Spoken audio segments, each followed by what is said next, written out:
Welcome, everyone, to the premiere episode of the Cinematic Triple Threat. I am your Chris O'Mealy, founder of the Club Kayfabe creative community, which is bringing you all these wonderful and awesome podcasts. This is going to be our new movie podcast at the CKCC. 3 movies enter the ring, only 1 leaves victorious. But before we get to that, we have to actually discuss the movies, and I've got some assistants here to help me out. You know him from Club Kayfabe WrestleTalk, as well as our Twitch streams here at the CKCC. His name is Dan Peck. Dan, thank you for joining me. Hey, everybody. It's your boy Dan Peck here once again with another podcast. Because you can hit the like button, comment, and subscribe, and click the notification bell.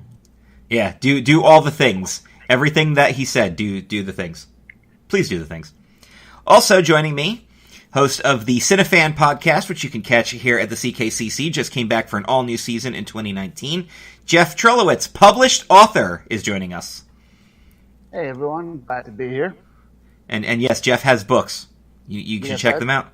Yes, I do. They're on Amazon right now. And he's got the shirt that says, "Ask me about my published book," or something like that. Yep, ask me about my book, published author. That's awesome. Okay. When I eventually write a book, I'm going to totally get that shirt and wear it everywhere. Every once in a while, when I do wear it out, people will ask me about it, but I want to just walk around pointing at it, be like, anyone? No? Anybody want to know? Well, that would be great if this was a video podcast, you could be doing that right now. It actually was, even though it's not, a video podcast. I know. We do a lot of stuff in the CKCC that does not translate well on our audio podcast, but nevertheless, this is an audio podcast, and we are coming to you thanks to the Filling the Void Podcast Network.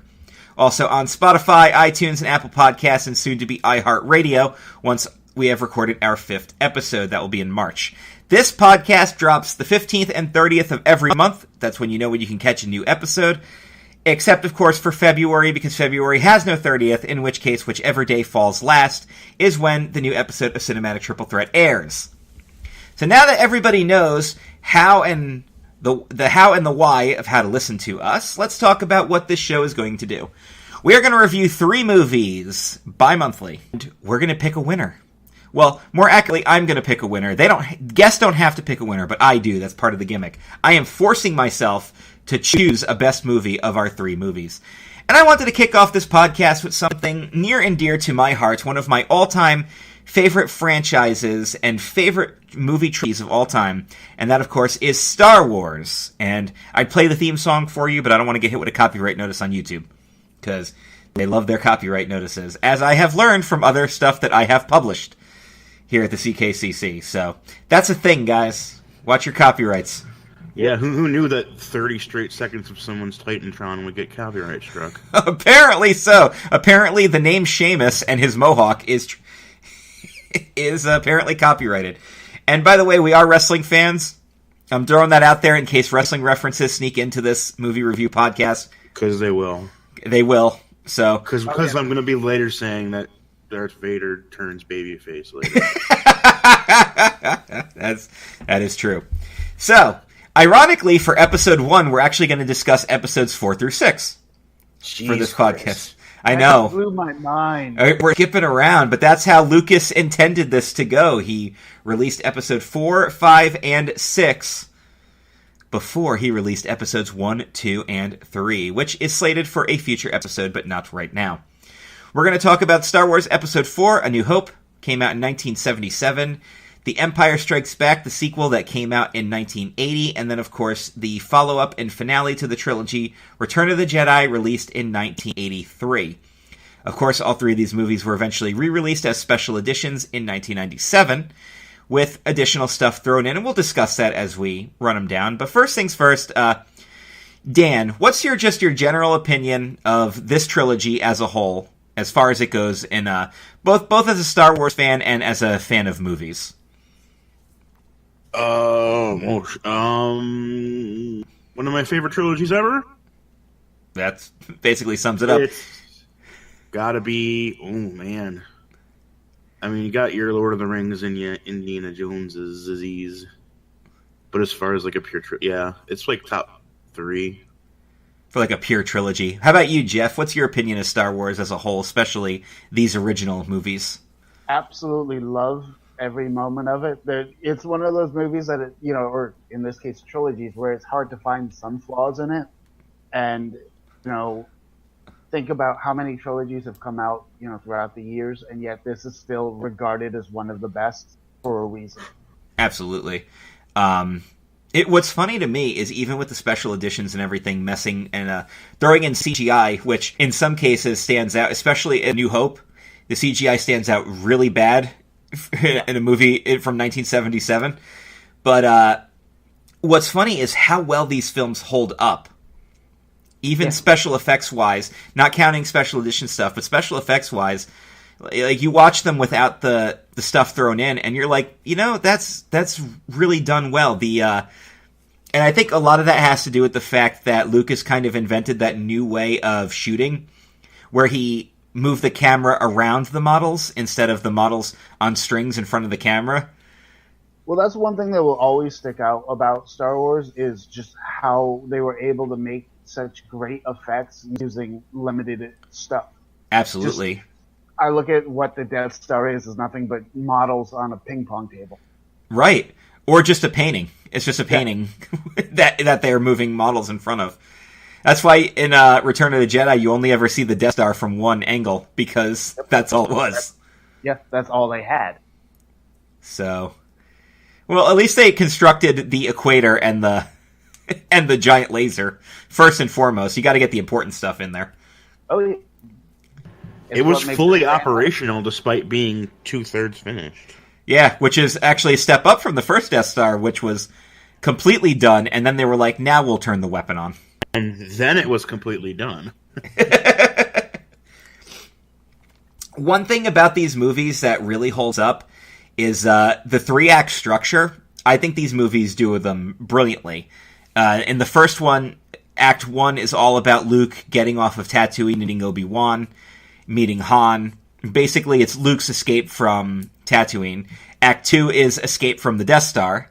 And then, of course, Act 3 is the rebel plan to actually destroy the machine. Is go back to the Death. Go back to the Death Star.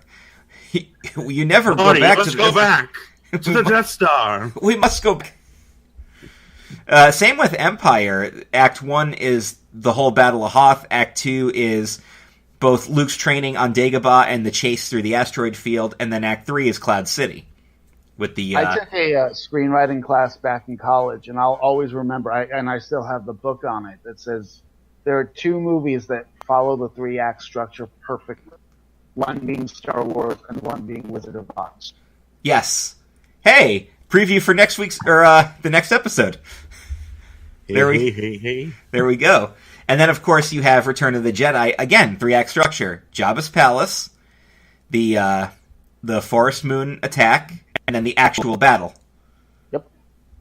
And these movies do them brilliantly. Yeah. Oh, I'm glad you brought up Wizard of Oz, because at the end of the episode we'll reveal what's coming next, and that is part of what's coming next. Well, there's one right there. There you go. All right, so focusing on the first film here, again, we mentioned it came out in 1977. There's a lot of trivia about it. A lot of the big trivia is basically Lucas pretty much didn't expect this movie to be successful. In fact, he was so sure that it was going to flop, he didn't even attend the premiere. He went to Hawaii with Steven Spielberg, where they wrote Raiders of the Lost Ark. So, thank you, George, for thinking that this movie was going to fail, so you gave us another classic? Like, should we thank him for that? Because I love Raiders of the Lost Ark. I'm so glad. I think we should, because we got 2 great things out of that. Yeah, that's true. Also, this movie is very famous for having the salary dispute. Lucas took a low salary in exchange for merchandising rights, and obviously they didn't think this film was going to be successful, so they let him have it. And well, that was a big mistake there, because now every film's contract for merchandising rights is included because of what Lucas did here, because he basically made hundreds of millions of dollars just off of merchandise. Yeah. I mean, they had the empty box thing because they weren't going to have enough made for Christmas that year. Oh, yeah, and that still sold. An empty box sold. Yeah, so but basically, you pre-ordered an action figure. They gave you an empty box to give your kid for Christmas, and that when they finally finished manufacturing them, they would send it to you, and you can give it to your kid. And they sold. Literally, kids in Christmas in 1977 got empty boxes saying there will be a Han Solo figure in your hand by April. I kind of want to. Kids were excited about that. Yeah, I kind of want to. I kind of want to do the old man thing now and be like, "Yeah, well, back in my day, you got an empty box and you were happy about it."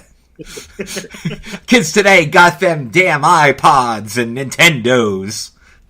They're Nintendos. Back in my day, we got an empty box and we liked it. Damn it! Get off my yard, damn kids. Yeah, considering I'm the youngest person on this podcast and I'm 34, we're allowed to say this, kids. Sorry. Yeah, and I'm the oldest. But also not so because you weren't alive when this happened. No, I wasn't alive when any of these movies came out, actually. But you guys were. One of them came out at least. I was alive for all three of them, but like barely for the first one, right? You're a month old for the first one. Yeah, but fun fact: one of the first movies I ever saw in the theater was Return of the Jedi. Oh, there you go. Well, I think by that age, you're old enough to kind of like sit down and watch a movie. Yeah. The three movies that I remember seeing as a kid, Return of the Jedi, The Black Cauldron, and Muppets Take Manhattan. That's a good trilogy right there. That's my own cinematic triple threat right there. There you go. You mean The Black Cauldron that like almost ended Disney animation? Yeah. Yeah, you're welcome. I saw that. I was one of the people. Well, at the same time, one of the first movies that I actually remember seeing in the theater was The Little Mermaid, because I was only like 4 or 5 years old, and the whole giant Ursula attacking the ship actually scared me as a kid. So I have vivid memories of that. I don't know how I would have done with Jabba's palace as a kid. See, that was the thing, though. The Rancor scared the crap out of me for the longest time. Well, at the same time, that Rancor was one of the legitimately scary things about that movie. I don't want to tell you how old I was before I saw Star Wars. Okay. It was last week, wasn't it? I touched Toby before I saw... No. That's not true, but that's about the age you're thinking. Yeah, but you know I what? was definitely in high school. But you know what? And this is a good time to bring this up on a podcast like this. I very much subscribe to the theory that it doesn't matter when you became a fan of something, that doesn't affect your fandom level of it. And that's something that... Sorry, non-wrestling fans, I have to correlate this. Like, I've got a friend who only started watching wrestling like 2 or 3 years ago, and she's super into it and, like, goes back and starts watching older stuff now. And she's like, I feel so bad that, like, I was never watching. I'm like, don't. You like it now. And, yeah, you might have missed some stuff, and you might have missed... You like it enough that you're going back and watching it. You're going back and watching it, so there's nothing wrong with that. And that's a big stigma about... Congratulations, you're now a hardcore. Like, you're going back and watching shit. I didn't become a Harry Potter fan until there were 7 books and 5 movies. Really? You got... Okay, I got in before the 7th book, but the first Harry Potter thing I consumed was the 4th movie. Ooh. That was the first Harry Potter thing I consumed. I ate it. Anyway, we're on Star Wars, so... Yes. Harry Potter is going to be 3 episodes sometime in the future. There will be Harry Potter content on this show, yes. Naturally. But as I'm saying, but you understand the point. It doesn't matter when you became a fan of something. I actually never saw Star Wars until...